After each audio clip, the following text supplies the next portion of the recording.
നമസ്കാരം. അമേരിക്കയിലെ പ്രശസ്തമായ ജോൺ എഫ് കെന്നഡി അന്താരാഷ്ട്ര വിമാനത്താവളത്തിൽ ലാൻഡിങ്ങിനിടെ വിമാനത്തിൽ ഡ്രോൺ വന്നിടിച്ചു. ലാസ് വെഗാസിൽ നിന്നും ന്യൂയോർക്കിലേക്ക് വരികയായിരുന്ന ജെറ്റ് ബ്ലൂ എയർലൈൻസിന്റെ ഫ്ലൈറ്റ് 948 എന്ന എയർബസ് A321 വിമാനത്തിലാണ് ഡ്രോൺ ഇടിച്ചത്.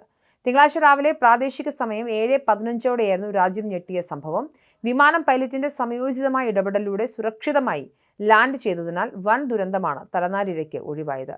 ആകാശത്ത് ഏകദേശം 3000 അടി ഉയരത്തിൽ വെച്ച് വിമാനത്തിന്റെ കോക്പിറ്റിന് തൊട്ടുമുകളിലായി ഡ്രോൺ വന്നിടിച്ചുവെന്ന് പൈലറ്റ് എയർ ട്രാഫിക് കൺട്രോളിനെ അടിയന്തരമായി അറിയിക്കുകയായിരുന്നു.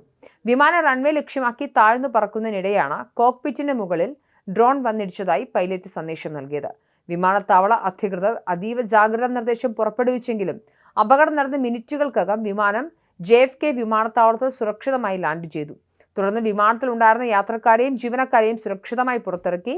ലാൻഡിങ്ങിന് ശേഷം എയർലൈൻ അധികൃതർ നടത്തിയ വിശദമായ സാങ്കേതിക പരിശോധനയിൽ വിമാനത്തിന് ബാഹ്യമായി യാതൊരു തകരാറും സംഭവിച്ചിട്ടില്ലെന്നും വ്യക്തമാക്കിയിട്ടുണ്ട്. 3000 അടി ഉയരത്തിന് മുകളിൽ വെച്ചാണ് കോക്പിറ്റിൽ വലിയ ആഘാതമുണ്ടായത്. വിമാനത്താവളങ്ങൾക്ക് സമീപമുള്ള അനധികൃത ഡ്രോൺ പറത്തൽ കനത്ത സുരക്ഷാ ഭീഷണിയാവുന്ന സാഹചര്യമാണ്.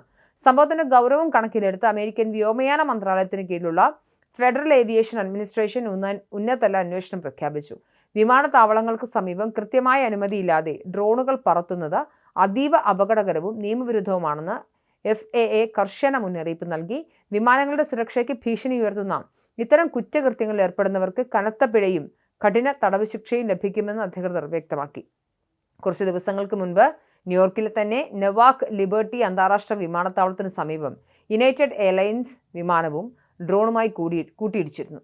അന്നും തലനാരിഴയ്ക്കാണ് വലിയൊരു ദുരന്തം ഒഴിവായത്. വിമാനത്താവളങ്ങൾക്ക് സമീപം വർദ്ധിച്ചു വരുന്ന ഇത്തരം അനധികൃത ഡ്രോൺ പറത്തലുകൾ ആഗോള വ്യോമയാന മേഖലയ്ക്ക് തന്നെ വലിയ സുരക്ഷാ ഭീഷണിയാണ് ഉയർത്തുന്നത്.